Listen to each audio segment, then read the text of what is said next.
Hello, everyone. Jesse Webb, TradersPro. Market conditions. Let's take a look to see where we're at so far. As of Friday's close, mildly bullish in a bull market.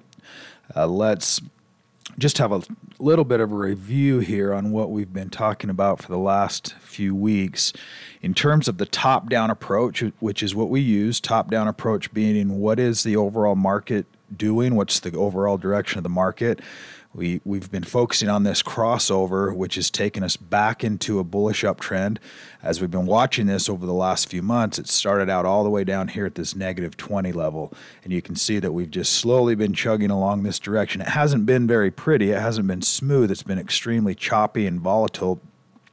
But nonetheless, we haven't seen really any extreme downside pressure, which at this point, remember that we talk about what the market is digesting at the moment. There are always bets that are being placed based on information that is known and information that is anticipated. So any information that is either known or anticipated, it instantly gets priced into the market. There's never any situation where the information is known or anticipated where it's not priced in. Everybody's making their bets based on what they know or anticipate. So we don't necessarily want to necessarily be focusing on what we're anticipating. We want to be focusing on what is actually happening. So we will trust the current trend as long as it's happening, and then if it starts to fail or starts to break down or starts to change in any format, then obviously we're going to jump on board. We don't care if we're right or wrong. We just want to be able to focus on what the market is doing instead of trying to force our perspective upon the market. So that's the whole point of starting out with this initial page is, what is the market doing? Well, we know all of the news items. We know what's happening in the market with inflation and interest rates. But the market as a whole is deciding what the outcome of that information is going to be. We don't have to throw in our opinion because it's meaningless, right? So in this case, the market is continually moving higher. Now, the strength of that uptrend is part of the question that we can ask, because now we have some data to be focusing on that. One is the momentum indicator. We know that we haven't had any very much momentum. It's just been stuck in this range, particularly right through here. We've been stuck now in this range for a few weeks. We've been stuck in this range for an entire year. And this is, if you've been frustrated in the last year, this is why. The market is not trending. It is in this sideways pattern. So breakouts fail, trends are not, they're not producing. They're just simply creating whipsaw, especially in a momentum style, which almost all trading methodologies for directional trades, buying or selling stock, is a directional. If you're looking for a strategy that is a flat market condition, then there are ways to do that too, utilizing options with spread trades or selling put options. Then you don't care what the market is doing. You just simply want the stock to just stay above a certain level for a put sell, for example. It doesn't have to go higher. All it has to do is just stay above a certain level, and it can bounce around all at once in that range. So there are sideways market patterns. In this case, in this market environment, though, depending on your strategy, it's move to cash or trade what's working, and that's one of the things that we point out each day. The other thing here is we've got breadth, which just hasn't been that strong, at least as of yet. Sentiment has been very strong. That's in this case, it could be a good or a bad thing, as I've mentioned in the past, where you have everybody that is, in this case, this is really based on S&P 500 volatility. And so as we have right now, the market participants are not anticipating a lot of volatility. It's very, very low. So the sentiment is quite bullish, versus on the other side of it, when it's clear down here, they are expecting a lot of volatility, and a lack of volatility oftentimes forecasts future volatility, because when there is no volatility, there will be volatility. Almost like a rainstorm. When you're in the middle of a rainstorm, the fact that you're in the middle of the rainstorm is forecasting that you eventually will not be in the rainstorm. It doesn't last forever. When there's no rainstorm, you're eventually going to be in a rainstorm, but you just don't know when or how long, but it's coming one of those directions or the other. Markets are the same way in terms of volatility. if you're not in volatility, you're going to be in volatility at some point, and if you're in volatility, you won't be in volatility. So in that case, we're just not in volatility. We're just in it feels like it, but it's just not the kind of volatility that I'm talking about here. So in this case, we are in that mildly bullish condition now. We are in this bull market. Mildly bullish means that we've got a little bit of choppiness that we need more confirmation on right here. Momentum is not catching up. Same with Brett. So when momentum starts to get going here and moves back up into that buy range, then this will tick back up to mildly bullish. Let's look at the go to buy-sell ratio. Buy-sell ratio, remember, if you just draw an imaginary line right here, this is your bias. Okay, we still have bears slightly in control. That's part of the reason why it's mildly bearish, because we are in an overall uptrend bull market that has shifted, at least in terms of our definition, has shifted into that back into that uptrend. But in the shorter term, we still have the bears in control. In this case, this number, if you mouse over this, 1,500 buys to 2,100 sells in the database. And so we're looking for, we obviously want that to shift over to bullish so that it looks something more like this when we have green above red. Those are going to be ideal buying conditions. We're not quite there, but we are potentially early bouncing. I've talked about this, where once it gets down into these extremes, or in this case, it's not a real deep sell-off, and it's not a real deep possible rally. It's just stuck in that range, and all the data we've been looking at really has really been proving that and showing us that, and that's what we're waiting for, is kind of a confirmation move one direction or the other. One of the things I did want to focus on, the strategy, the Dow 30 here, the Dow Jones Industrials. If you go to the index tab and you look at these stocks here, we've talked about really a simple idea of just trading and owning the winners. So in this case, you have 9 Dow 30 stocks, and that's the list of them: Merck, General Electric, McDonald's, Microsoft, Apple, Travelers, Nike, Procter & Gamble, Coke. A really nice diversification list right there, and there's 9 stocks. So one of the strategies I focus on is owning the top 10 buy stocks of the Dow. So even though we've only got 9 right now, let's say that we had 15. I'd still just be focusing on what those top 10 are, depending on the amount of diversification you want, or the amount, if you want to own all 20 or potentially all 30, then that's one methodology. It's a very simple strategy to follow, is just simply follow what is working inside of the Dow. If it moves back to hold or back to sell, obviously then you would exit out of that.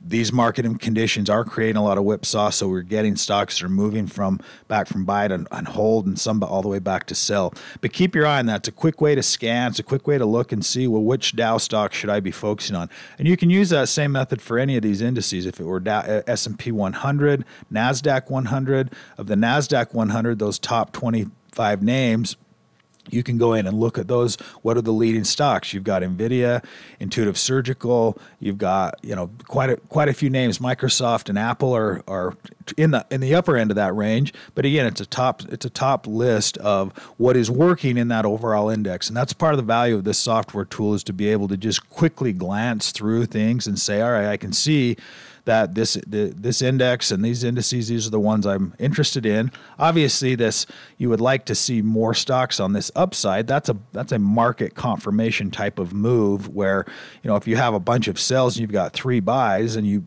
only want to buy stocks in a market that may be not a really conducive to that, then you're really fine tuning the individual picks and or just sitting it out. Okay, but that's one idea for you to consider today.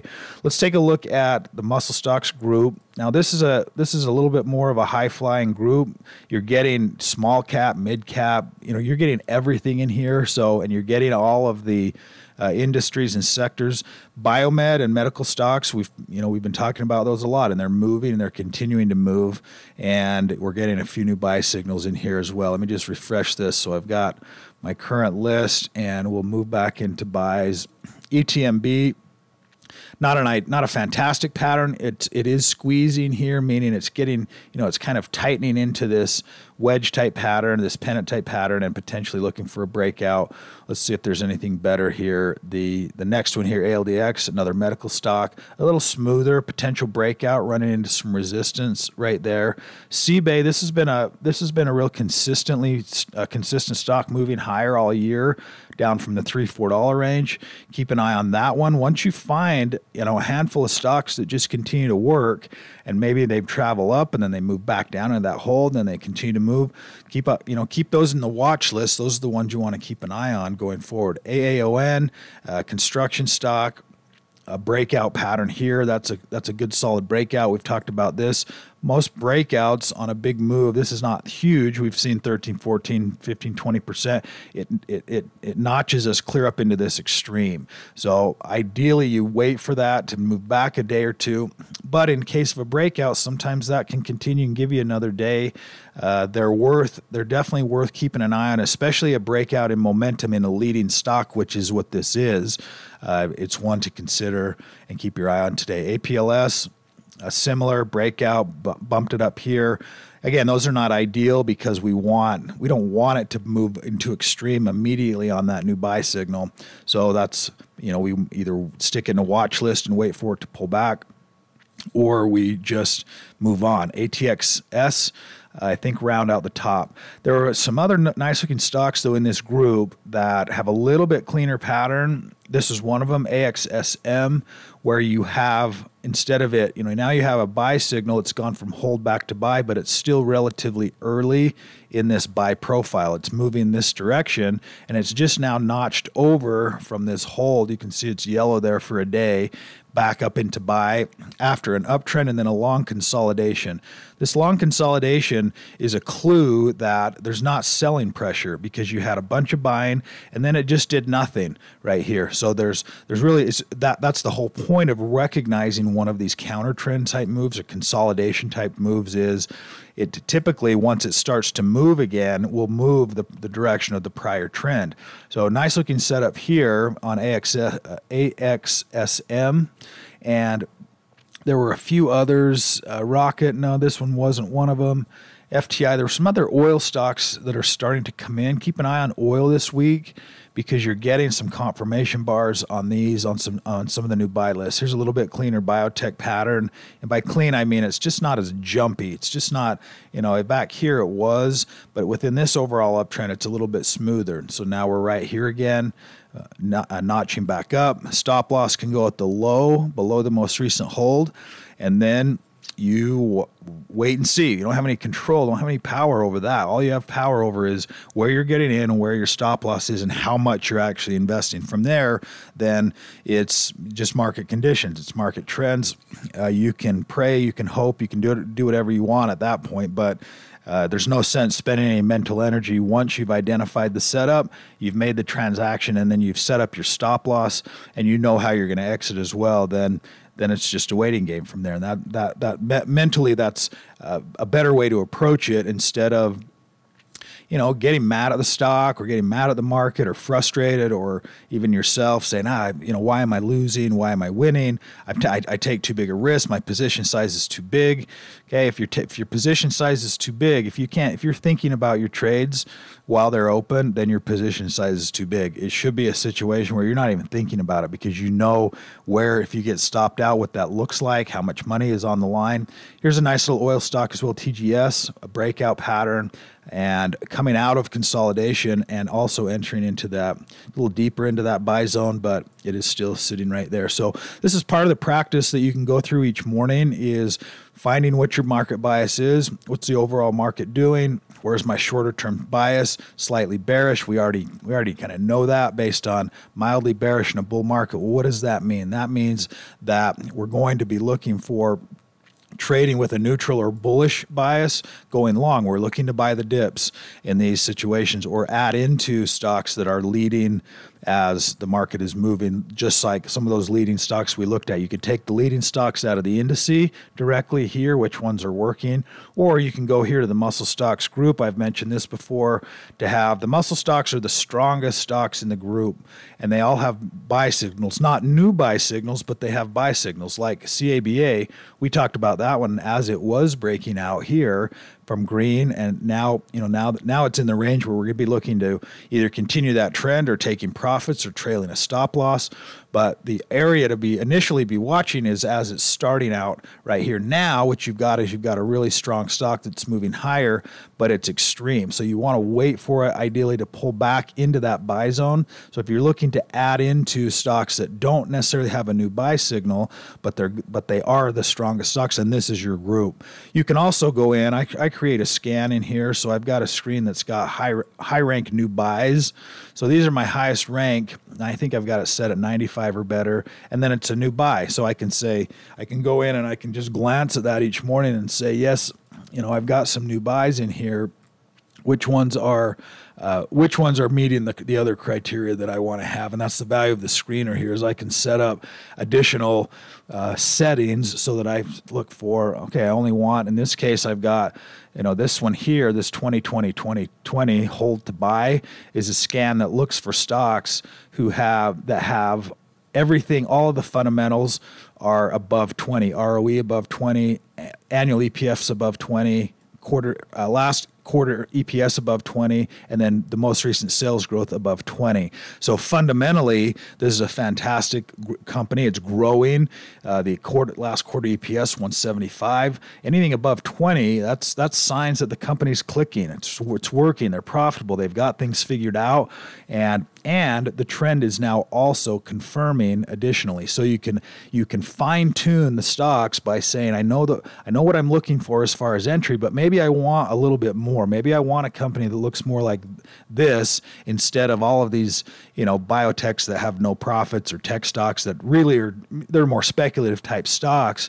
I can certainly add any of the criteria, any of the additional criteria that I may want. Here's an interesting one: Warrior Coal, kind of a volatile stock. But in the last year, you can see, you've had a lot of whipsaw, but one of these moves is going to continue to break out and create that trendy move. You can see here it popped into the scan because I've got 20, above 20, above 20, and I think I have 4 in there because I think I added that ROE in there above 20. So that's one of the features. These are fairly broad, but it's a starting point. It's a starting point for you to look through, and then from there you can either look at the additional scans or go in and create your own. So good looking. We've got some real positive tones here. We'll see if we can break out of this move. Let's look at SPY just to finish up here and see if we've changed. We've changed. Last time we talked here, we had one red signal in here. I think that short-term trend was down. So a short-term trend has shifted back to up. Long-term trend on SPY has moved to up now. So this is now, we're shifting the bias. The bias meaning what direction should we be focused on? Should we be bullish or bearish? And it's still a little bit tougher as we don't have a lot of confirmation yet. We're still kind of stuck in these ranges, but we're working our way that direction. We hadn't been for the last couple of days. That's part of the reason why there's some indecision here, but we'll see if we can get some continuation to that overall upside. But it's starting to lean that direction with just that, again, that mildly bullish as we get if we can get a good solid move higher in the next day or two or this week. I think we'll see all of those trends starting to shift, and that'll be significant for the market here in the shorter term. If you don't have full access to the site and software, you can sign up with the link below, and we've got all kinds of trainings. I've got a bunch of different things in there talking about strategies, entry and exit, some additional entry and exit strategies you can utilize. Also the Muscle 10 strategy, which I talk about, where you're either owning the top 10 stocks in the Muscle stock group, or you're owning the top 10 stocks in one of these other indices, like the Dow 30 or S&P 100 or NASDAQ 100. And you can sign up with that link below. We look forward to having you. Have a great day today.